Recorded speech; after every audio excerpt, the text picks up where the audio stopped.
Hi everyone, it's Andrea and I am here today with another sewing tutorial for you. We are going to be making an improved version of my all aboard bag.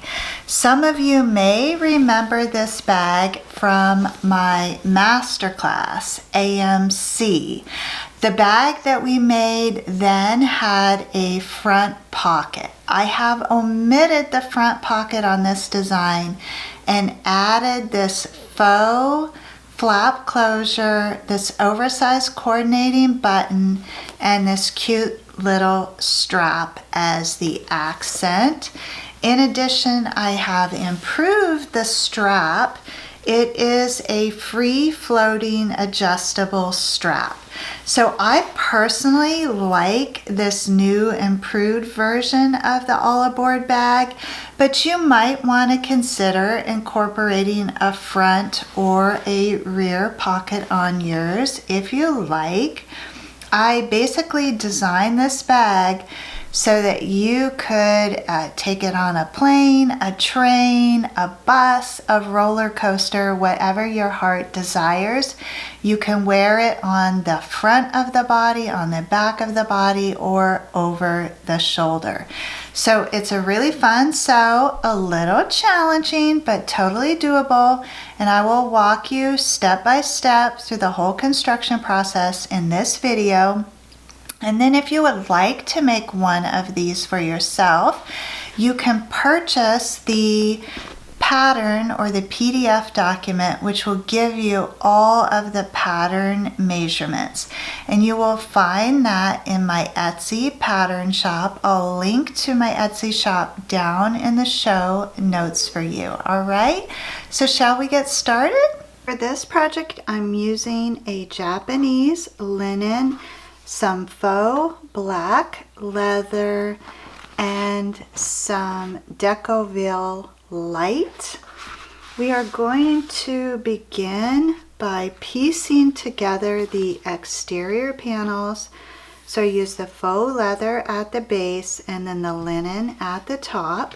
So I'm just going to flip that cut of faux leather right sides facing against the linen, and then using 3/8 of an inch seam allowance, I'm going to stitch across the base there to join the panel and create my second exterior panel.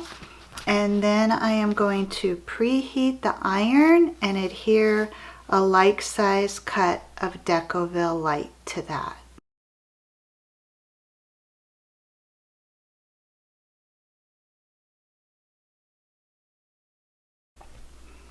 Okay, I have attached the Decoville light to the back of my exterior panels. They feel great. The Decoville light makes the linen comparable to the faux leather, so it's a wonderful foundation for any bag. So the next thing I want to do is notch out 2-inch corners from the base of the right and the left hand corners of my exterior panels. So I'm just going to line this up on my mat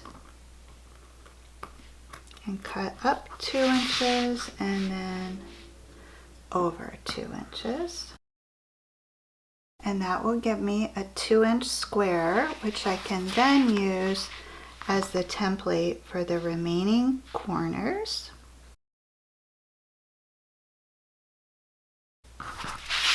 Okay, so I have my corners notched out of my exterior panels. My interior panels are crafted from a premium cotton fabric by Art Gallery. I love the simplicity of this. I think it lends itself well to the Japanese linen.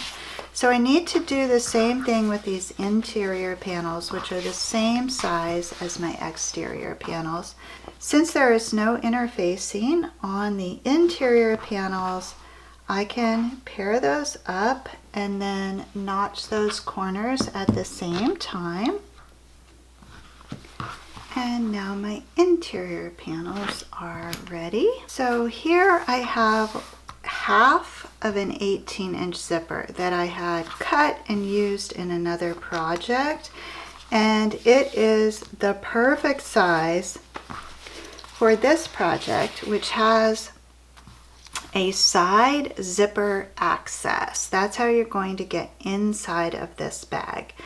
So you want to have your zipper stop at the bottom of the bag, because then when the bag is open, the pull is at the bottom, and when it is closed, the pull is at the top, versus when it is open, the pull being at the top, and then when it is closed, the pull being at the bottom. Kind of think of it like zipping up your pants. So to install this zipper, I'm going to line up the left-hand edge of the zipper with the zipper teeth facing down with the left-hand edge of my side panel of this bag. And then I'm going to bring over my lining for this bag and position that right sides facing down. So my zipper sandwich is exterior right side facing up, zipper right side facing down, interior lining right side facing down. And the notches remain at the base of this project. So I'm just going to clip my zipper tape in place so nothing shifts. So I'm going to head over to the machine, and using a 1/4 inch seam allowance, I'm going to stitch all the way up this left hand side of the bag. Okay, so here's what I have when I open it up, and I still have one side of the zipper tape unattached.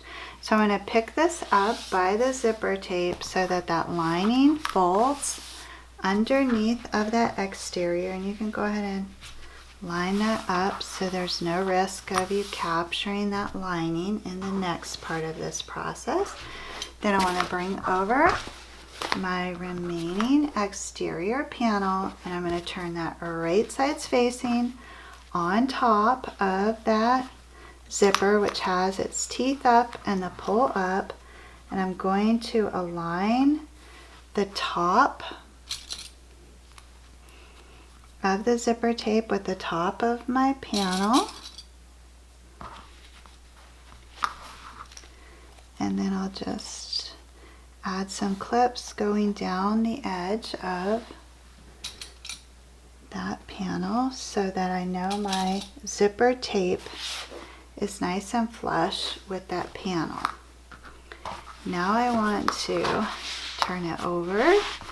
So this is the lining right side up. Here's the notches. Here's the zipper.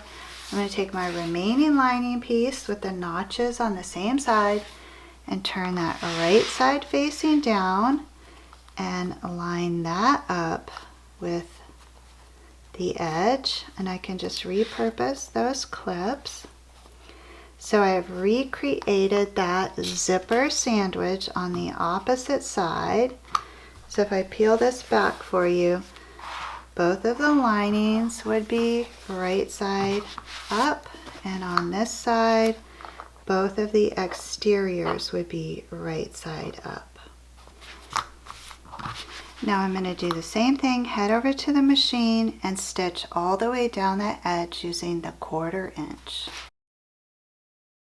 Okay, so now on one side of this I have my cute little simple lining and the zipper, and then on the opposite side I have my beautiful exterior with the zipper right sides facing up. So the next thing I want to do is line up my exterior panels, and I want to pay close attention to that accent panel and get that lined up on this side. And then on the opposite side I am going to line up the interior. So the next step is to stitch up the left hand side, across the top, and down the right hand side. Then we are going to craft a little tab which the strap will attach to, and it's going to be inserted at center along the base.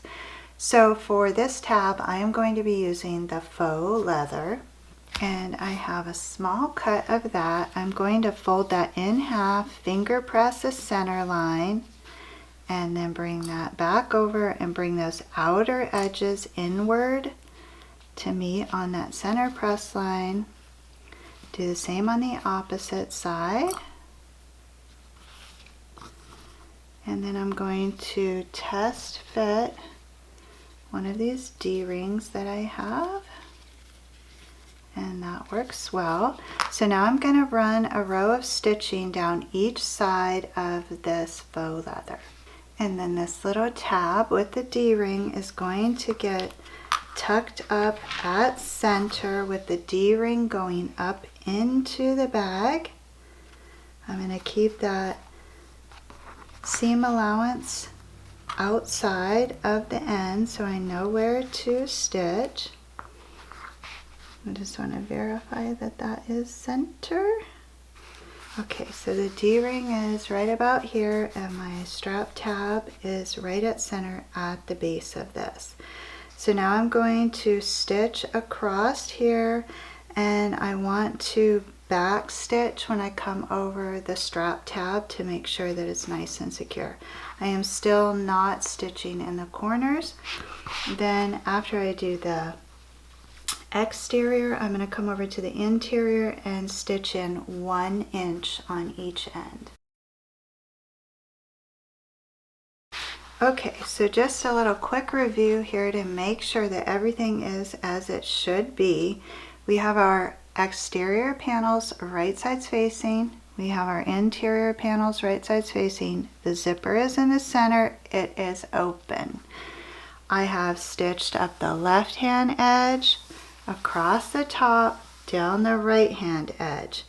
I have inserted the tab for the strap and stitched across the base of the exterior. I have stitched 1 inch in on each side of the interior. Now what I need to do is, starting with the left and the right hand sides, I'm going to fashion the corners. So this is the bag flat.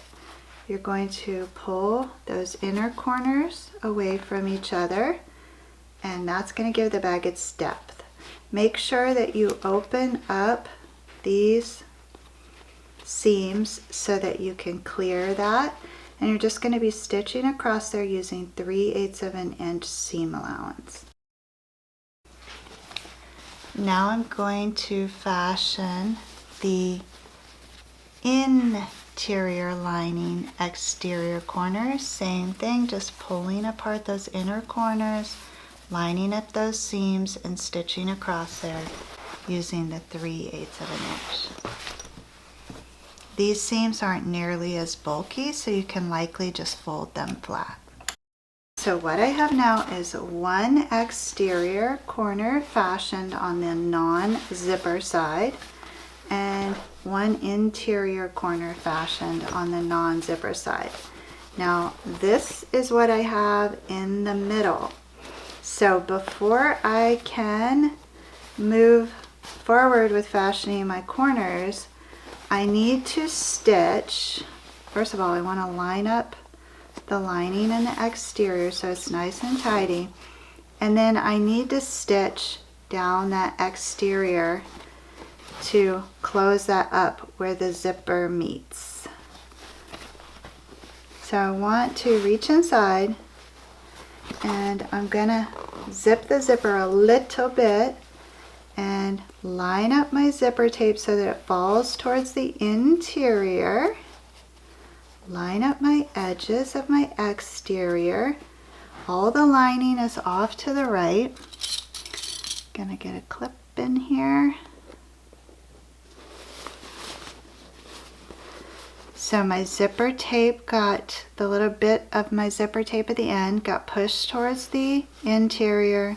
Everything is lined up, and I'm just gonna stitch a smidgen, and I mean a smidgen, to the left of that original seam, and then taper that in after I get onto the zipper tape.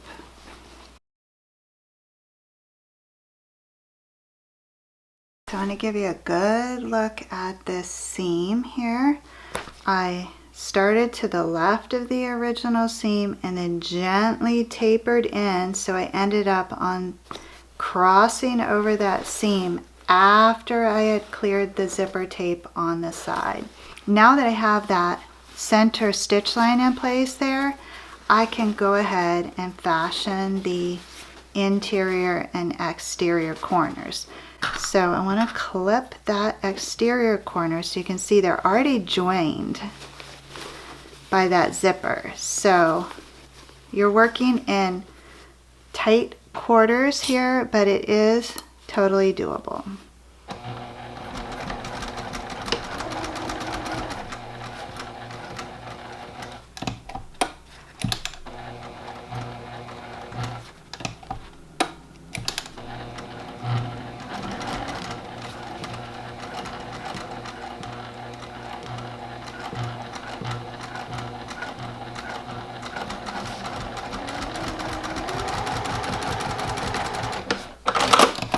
After you have the exterior stitched, you can just lay that interior lining right on top of that and stitch across.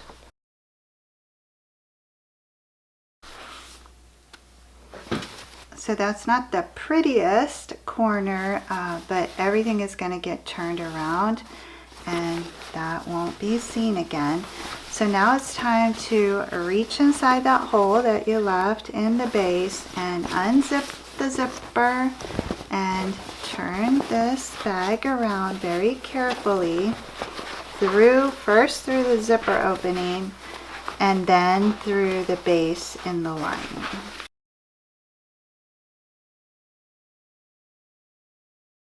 So now you have something that looks like this. It's kind of a cute shape, but I think we can make it a little cuter. You have your zipper here on the side, and this is how you will access the contents, but this is actually the top of the bag. So before we go any further, we do need to bring out that lining a little bit and seal up that hole that we left in the bottom to turn. So I'm just going to put this up on the machine deck and then using 1/8 of an inch stitch across there to close that. So the next thing that I'd like to do is craft the strap, and we are going to need to add some little attachments to this strap that will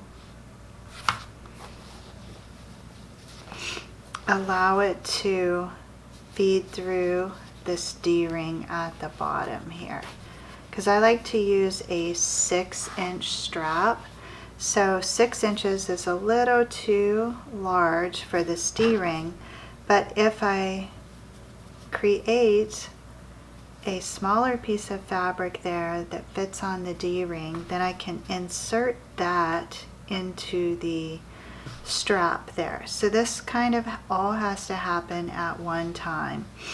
So first things first, we need to craft the strap. So this is 6 inches wide, and you're going to press in half long ways, bring those outer edges inward to meet on that center press line, and then go ahead and run 1 row of stitching down that open edge and 1 down the folded edge. Do not add the 2nd and 3rd rows of stitching yet.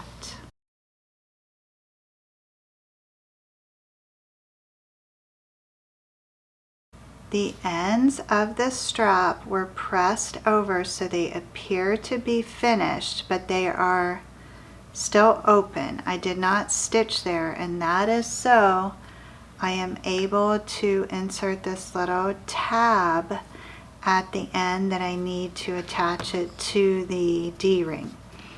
So this little strap here is created in the same way as the larger strap, and I'm just going to run a row of stitching down each side.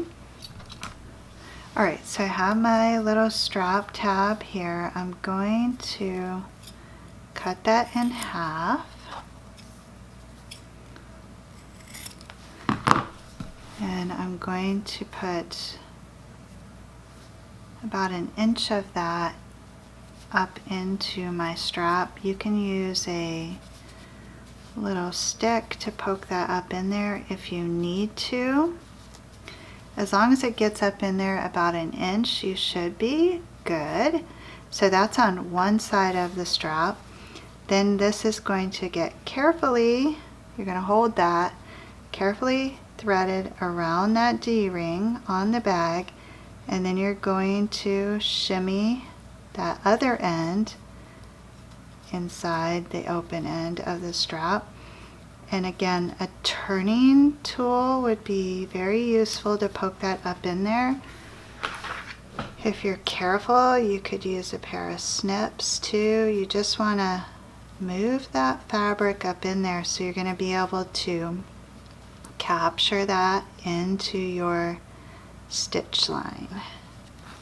Okay, so it's not difficult, but you do have to be skillful with that because you don't want to accidentally poke through your strap and hurt yourself or ruin the fabric.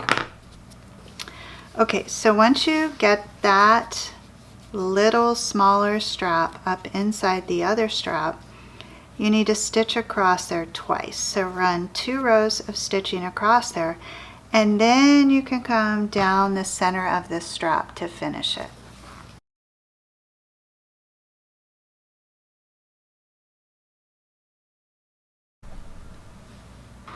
Okay, so after we get the long strap attached to the D-ring at the base, then we have to kind of reverse engineer this to turn it into an adjustable strap.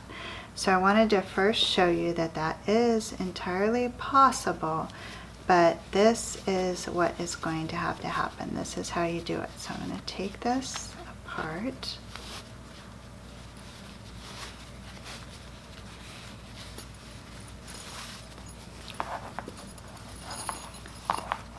Okay, so the first step after you get that attached at the base is to thread on the tri-glide. So you're just threading the strap over that center adjustable bar. Then you're going to thread on your rectangular ring there, and down here is going to get thread under the bar again. Hold the strap down so that I can see the bar, and I'm going to thread this remaining end of the strap under that bar again. So now my rectangular ring is at center, and I have an adjustable strap. Okay, so I'll show you here what that's like when I flip that over. When I pull on this, that moves the fabric and makes the strap adjustable. Okay, so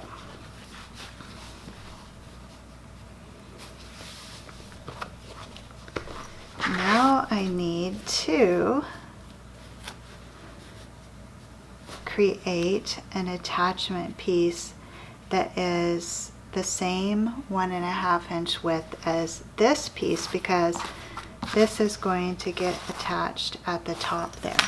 So that works out to be a 6 inch wide cut of material, which will need to be pressed, and then bring those raw edges in on that center press line, press that over again, and stitch down both sides. You may want to add a 1.5 inch bit of that Decoville light to the inside of this just to give it a little bit more stability. You don't need a full cut, just tuck some right in there at center and adhere that. And I have my strap connector here, and I just want to verify that it is a good fit. And it is indeed. So I'm going to go ahead and run a row of stitching down the open edge, the finish edge, and then down the center so that I get the rib strap to match. Alright, so now I have a short little strap connector which will feed through the opposite end of that rectangle. And then I'm going to go ahead and stitch across these raw edges just to keep everything aligned. So let's review here for anyone who might be confused. We have the D-ring on a strap connector attached to the bag. Then we have a strap which had folded finished edges and a smaller piece of material inserted in that to sit on the D-ring that's attached to the bag, and that is then securely attached to the strap. And then on the strap we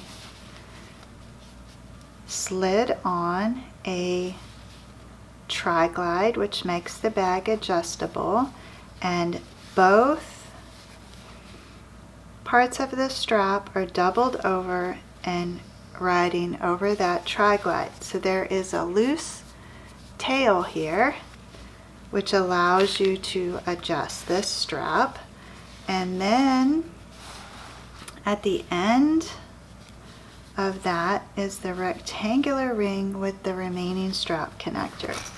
So this raw edge here is going to get positioned at center on whatever appears to be the rear of the bag. This strap connector here at the bottom could go either way. If yours has a preference, that will become the rear of your bag.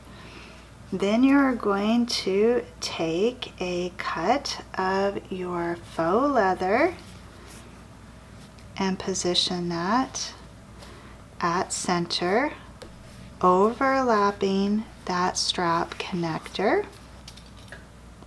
Get a clip there at center, and then we're going to stitch straight across here, nice and tidy. And that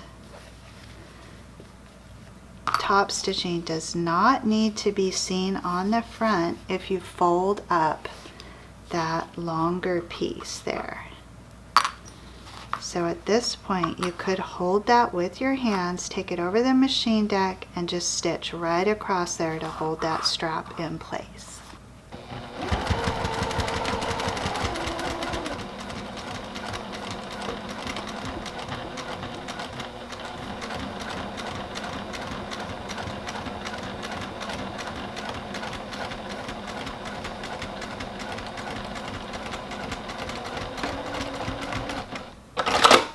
So that first row of stitching is in place. Now I want to come back in along the very top edge of the bag and top stitch.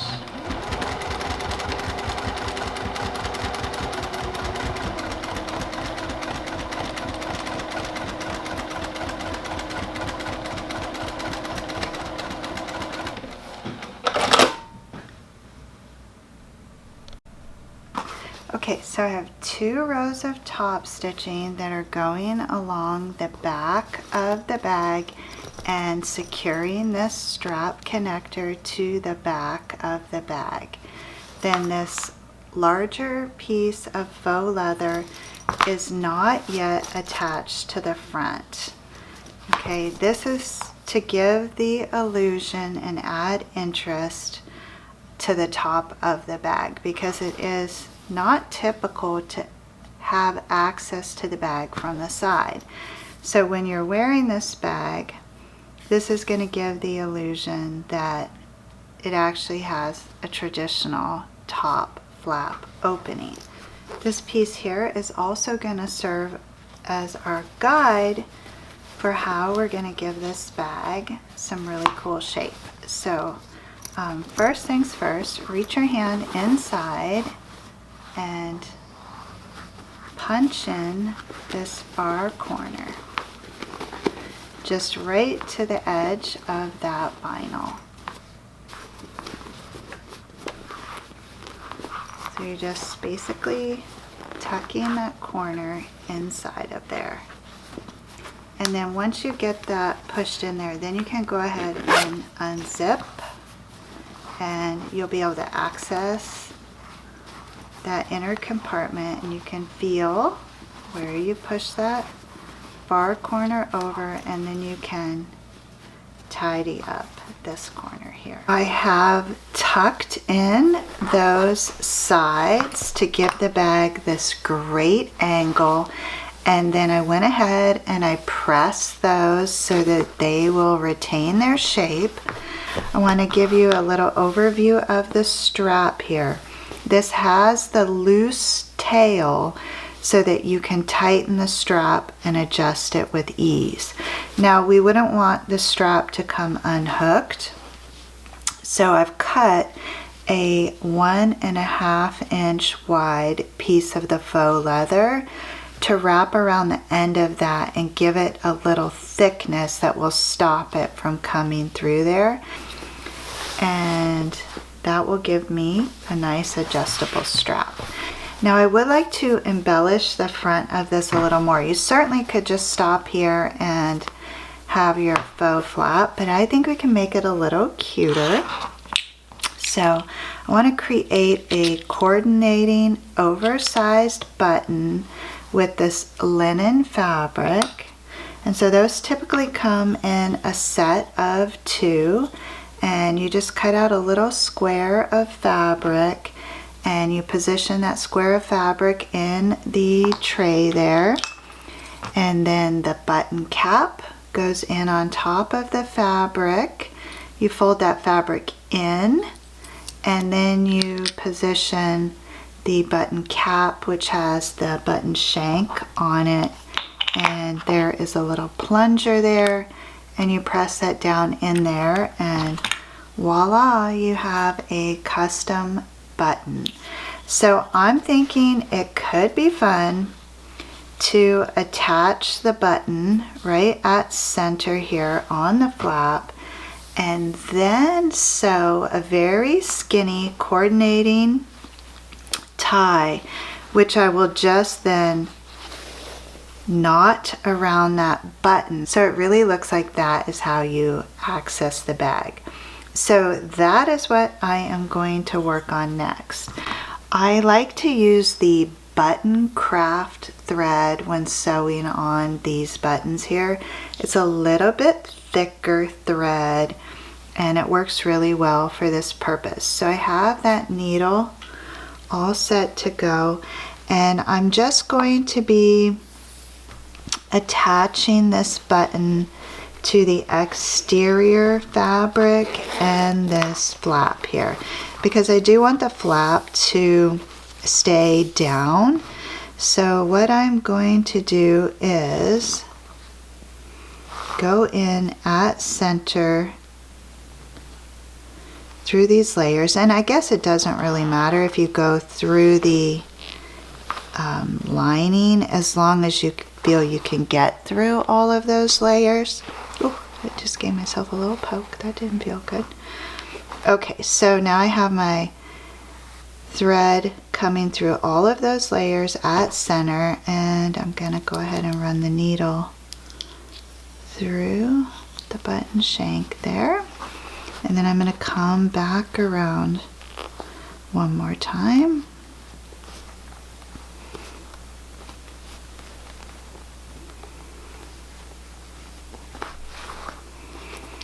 And then carefully start drawing that button in, but I do want to get through that shank. So now I have 4 layers of really thick thread coming through that button shank. So at this point I should be able to tighten everything up, and the thread's long enough that now I can knot this around the shank, and I like to flip sides there and alternate where the knot hits. I'll do that like 4 times. So this button is like super secure on there.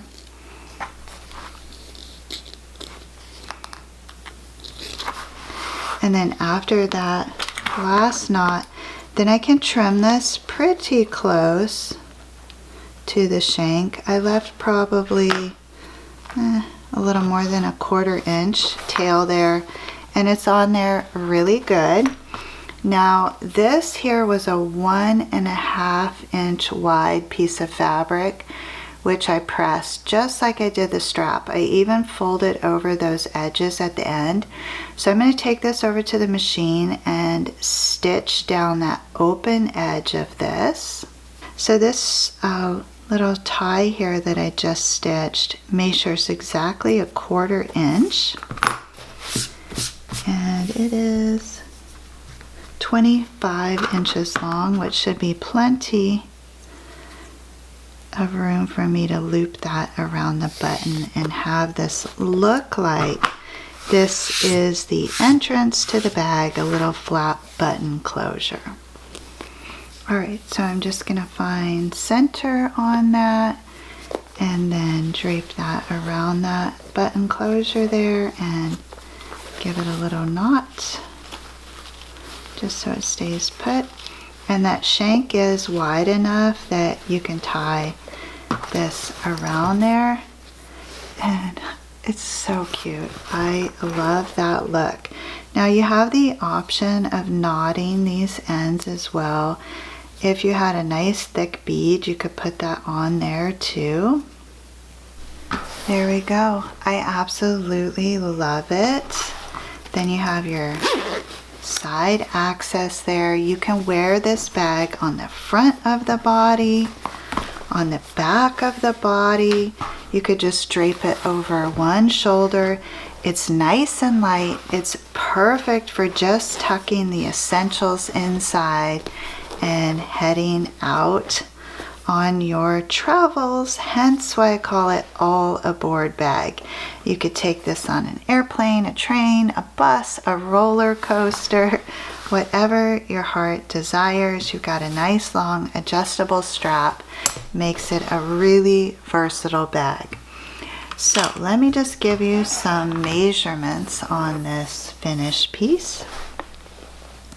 We are coming in at 11.5 inches tall. Across the top here is, well, the very tippy top is 5 inches. Midway is 9 inches. Across the base is 7 inches. Your depth is 4 inches. And that gives you an idea of the cargo space inside of there. Well, thanks for sewing with me today. I hope you like the bag as much as I do. I'll be looking forward to seeing photos of your finished all aboard bags on the Sewspire Facebook community. I'll link to that down in the notes for you. And then if you're interested in learning more information about my new creative community, Studio 365, this is a membership-based community, please do check out the trailer, which will be linked at the end of this video as well. We'd love to have you join us over there. We have a lot of fun projects going on for the month of May. So until we meet again, please know the creative genius in me will be celebrating the creative genius in you.